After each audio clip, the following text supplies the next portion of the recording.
భార్యను అర్థాంతరంగా చదువు మానేయమండం క్రూరత్వం అని చెప్పేసి మధ్యప్రదేశ్ హైకోర్టు ఒక సంచలన తీర్పిచ్చింది. సో ఇదే అంశానికి సంబంధించి మనతో పాటు మాట్లాడడానికి ఉన్నారు high court advocate B Varun, Hyderabad law firms. So వారితో మాట్లాడి అసలు హైకోర్టు ఈ స్టేట్మెంట్ ఇవ్వడానికి రీజన్ ఏంటో వారి మాటలో తెలుసుకునే ప్రయత్నం చేద్దాం. నమస్తే అండి. నమస్తే అండి. సో మధ్యప్రదేశ్ హైకోర్టు ఒక సెన్సేషనల్ స్టేట్మెంట్ ఇచ్చింది. అసలు భార్యను చదువు మానేయమనడం క్రూరత్వం అని చెప్పింది. అంటే ఇది అందరికీ అప్లికబులా లేదా ఒక పర్సన్ ఉద్దేశించి స్టేట్మెంట్ ఇచ్చింది అనుకోవచ్చు? ఈ జనరల్‌గా అందరికీ అప్లికబుల్ అండి. ఎందుకంటే మనకు ఆర్టికల్ 14 ఈక్వాలిటీ గురించి మాట్లాడుతుంది. అండ్ ఆర్టికల్ 21 వచ్చేసి పర్సనల్ లిబర్టీ, అంటే స్వేచ్ఛ స్వాతంత్రంతో, అంటే మనకి ఎంత స్వేచ్ఛ ఉందంటే చుట్టుపక్కల వాతావరణం కూడా మనకు అవైలబుల్. వాతావరణం అంటే ఇది గ్రీనరీ ఇవే కాదు, మనకున్న సరౌండింగ్స్, మనకు ఒక్కొక్కళ్ళు ఇచ్చే ట్రీట్మెంటు, మనం సొసైటీలో బతకడానికి ఉన్న ఆపర్చునిటీస్ అన్నీ వస్తాయి అక్కడ. సో ఇంట్లోనే హస్బెండ్ వాళ్ళని వద్దు అని చెప్పడం అనేది క్రుయాలిటీ కిందకే వస్తుంది. ఎందుకంటే అలాంటిది లేదు. మనకు కాన్స్టిట్యూషన్ పరంగా ఎవ్రీవన్ ఈజ్ ఈక్వల్. ఓకే, ఎవరైనా చదువుకోవాలి, ఇలా ఆపర్చునిటీస్ ఉన్నాయి. ఇలా ప్రధానమంత్రిగా చేసిన వారు ఉన్నారు ఉమెన్లో. సో కంపెనీ సీఈఓస్ ఉన్నారు, ఎంతమంది ఉన్నారు. వాళ్ళకి ఆపర్చునిటీస్ ఇస్తే వాళ్ళు వెతుకుతారు.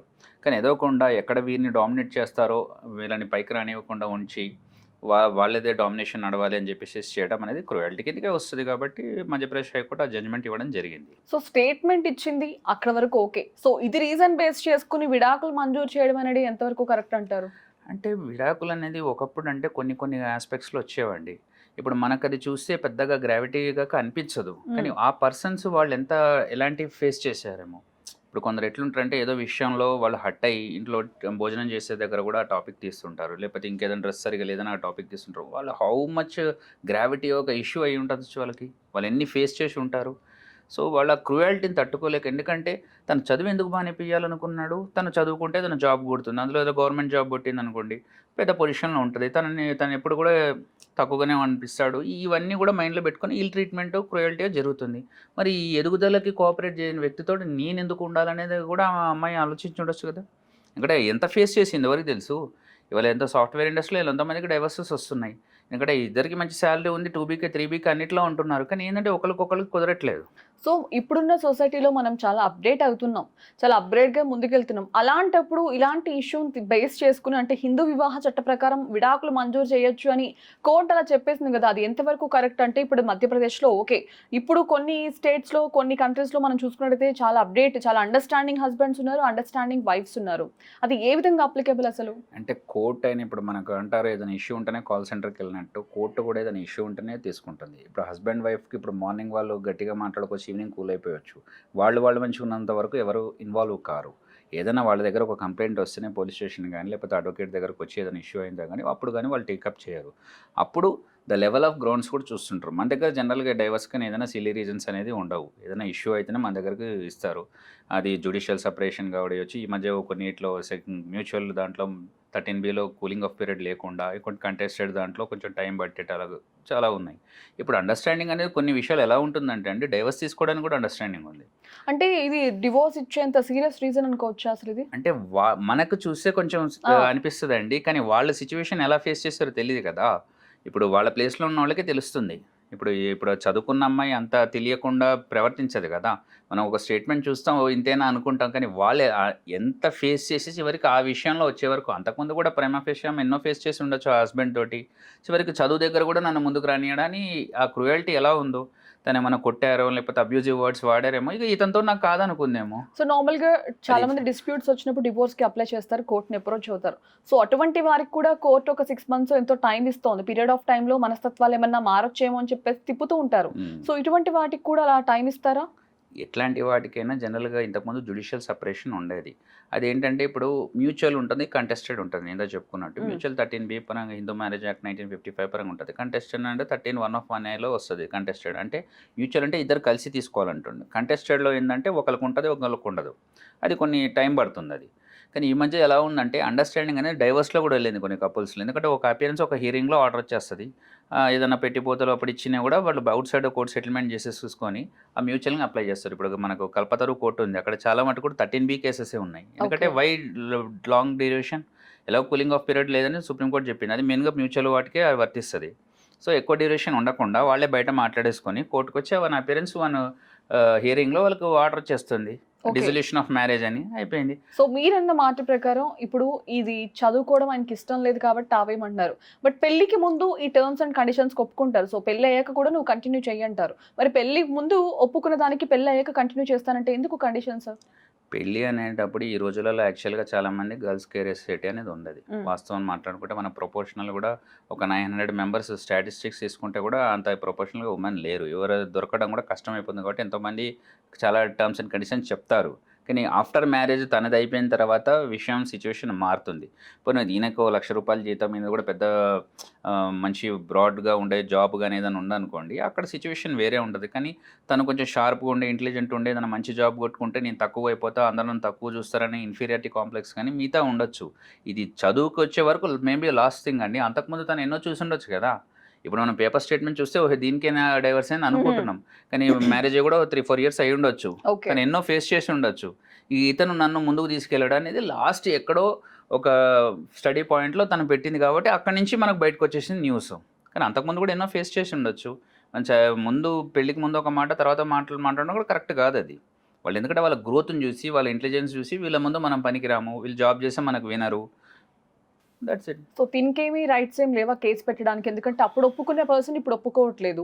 ఇప్పుడు అర్థాంతరంగా డివోర్స్ ఇచ్చేస్తాను, లేదంటే నువ్వు చదువు ఆపేసేయాలి, ఇంట్లోనే ఉండాలి అని చెప్పినప్పుడు దీనికేం లేవా?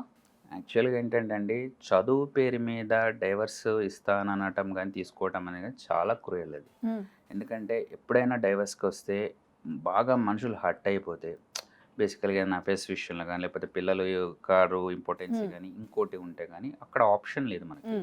ఒకవేళ కొట్టినా చేసినా మనకు ఒక పిటిషన్ రాసేటప్పుడు అక్కడండి గ్రౌండ్స్ ఆఫ్ క్రూయల్టీ అని ఉంటుంది.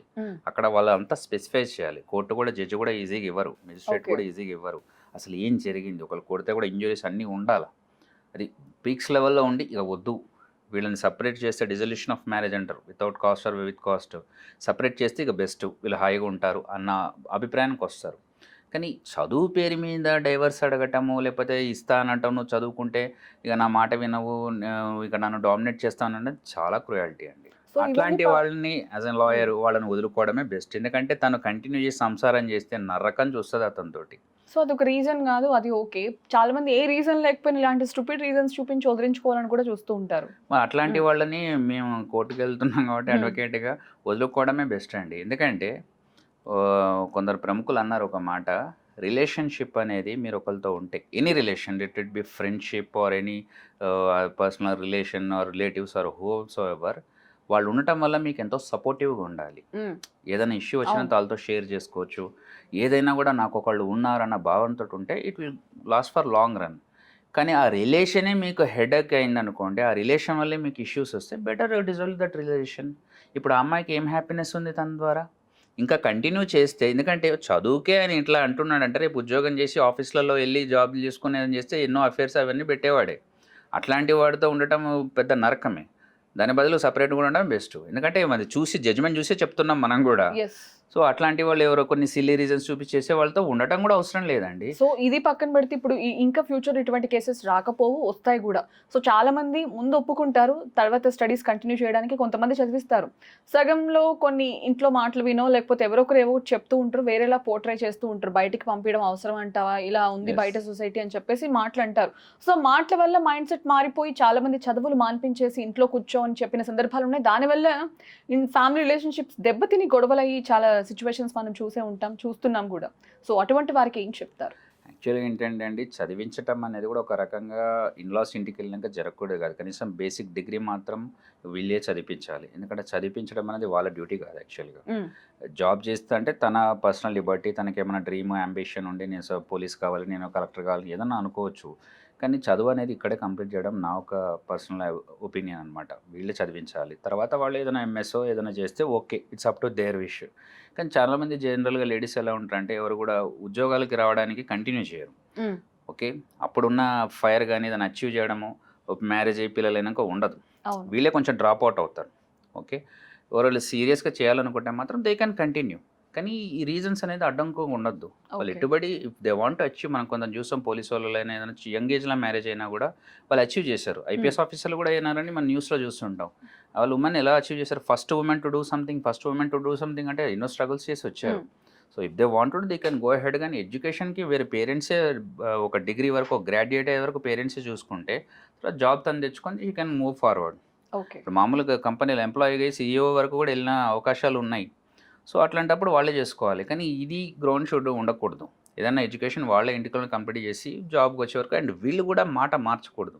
చాలా మటుకు ఏం చూస్తామంటే వాళ్ళు ముందు అంటే ఇవన్నీ చెప్తారు, ఇది చెప్తే అవును. ఇంప్రెషన్ వస్తుంది, వీళ్ళింటికి వెళ్తే మన అమ్మాయి బాగుంటుంది అనుకుంటారు. కానీ పెళ్ళైన 2 monthsకే గుడ్ న్యూస్ అంటారు. అదే అర్థం, మరి ఏం ప్లానింగ్ లేదా, మరి పిల్లలైతే తనే how can she go forward. Suppose MSc ఏదో చదువుదాం అనుకుంది, తను ఎలా చేయగలుగుతుంది? మరి అప్పుడు బ్రేక్ పడాల్సిందే కదా. మరి తెలిసే చేస్తారు అవన్నీ. అవును. ఒకసారి కిడ్స్ ఇదైనా అంత సీరియస్నెస్ ఉండదు కదా. ఒక స్టూడెంట్ ఉన్నప్పుడు ఉన్న ఫైర్ అయితే ఉండదు కదా. అవును. వాలంటరీగా డెలిబరేట్గా బంద్ చేపిస్తారు. కానీ మనం ఇప్పుడు చూసిన జడ్జిమెంట్ ఏదైతే మధ్యప్రదేశ్ హైకోర్టు ఇచ్చిందో అక్కడ అమ్మాయి కొంచెం ఫైర్ ఉంది, షీ వాంట్ అచీవ్ సంథింగ్. ఇప్పుడు మనకు శీతల్ దేవిని చూస్తే చేతులు లేకున్నా కూడా తను ఆర్చరీలో మెడల్ కొట్టింది. కొందరికి అలా ఫైర్ ఉంటుంది. అట్లాంటి కేసులో వచ్చింది ఇష్యూ. ఓకే. జనరల్గా అయితే ఉమెన్ డ్రాప్ అవుట్ అవుతుంటారు, సో చాలా మంది అవుతూ ఉంటారు, చాలా తక్కువ బయటకు బయటికి రారు, వచ్చేవి. చేయరు. సోషల్ ఆస్పెక్ట్స్ చాలా ఉంటాయి. మౌటరైజింగ్, ఉమెన్ మోడస్టీ ఎన్నో చేస్తుంటారు బయట. ఇవన్నీ ఎందుకులే మనకని కూడా డ్రాప్ అవుట్ అవుతారు. ఏమైనా పిల్లలు గిల్లలు అయిన తర్వాత అంతకు జాబ్ చేసినా కూడా డ్రాప్ అవుట్ అవుతారు. కానీ ఇక్కడ కొంచెం ఫైర్ ఉన్న ఉమెన్ తను ఏదో అచీవ్ చేయాలని అనుకుంది కాబట్టి అక్కడ అడ్డంకులు వచ్చి అది కేసు అయిపోయింది. కానీ మా ఒపీనియన్ ఏంటంటే, మనకు ఒక రిలేషన్, ఇందా చెప్పుకున్న ఫ్రెండ్షిప్ అయినా మనకు సపోర్టివ్గా ఉండాలండి. అది హస్బెండ్ వైఫ్ అంటే ఇంకెంత కోఆపరేటివ్గా ఉండాలి. వాళ్ళే అడ్డం పడితే కనుక బెటర్ డిజాల్వ్ ద రిలేషన్. ఎందుకంటే దానివల్ల ముందు పోయేది ఉండదు. అది అసలు ఏంది, అసలు ఒక మెచ్యూర్డ్ థాట్స్ కావవి. ఇంకా నీకే చదువుకొని ఇంట్లో జాబ్ చేసి మంచి పొజిషన్ ఉంటే ఇంకా ఫ్యామిలీ ఇంకా బాగుంటుంది. నేను కూడా హెల్దీ కాంపిటీషన్ పెట్టుకొని ఇంకా పెద్ద పోస్ట్లోకి రావాలని అనుకోవచ్చు. బిజినెస్లో మాత్రం ఎక్సెల్ అయిన లేరా, చదివే కాదు కదా. కానీ అలాంటి పాజిటివ్ యాటిట్యూడ్ లేని వ్యక్తితోటి తను ఉన్నా కూడా సఫరే అవుతుంది. ఇక సఫరే రేపు ఏదన్నా అగాయిత్యం చేసుకునే అవకాశం కూడా ఉంటుంది. But better dissolve. నీకు కోఆపరేటివ్ లేని అట్మాస్ఫియర్ ఎందుకు? కొంత టైం అయితే చూసావు కదా, వచ్చిన తెల్లారి అడగలేదు కదా, అంత టైం చూసినావు, వాళ్ళు మారారు. Better you change. అప్పుడు at least you will be free. సొసైటీలో క్రైమ్స్ తగ్గుతాయి. అది నా opinion. Okay doctor, thank you. Okay.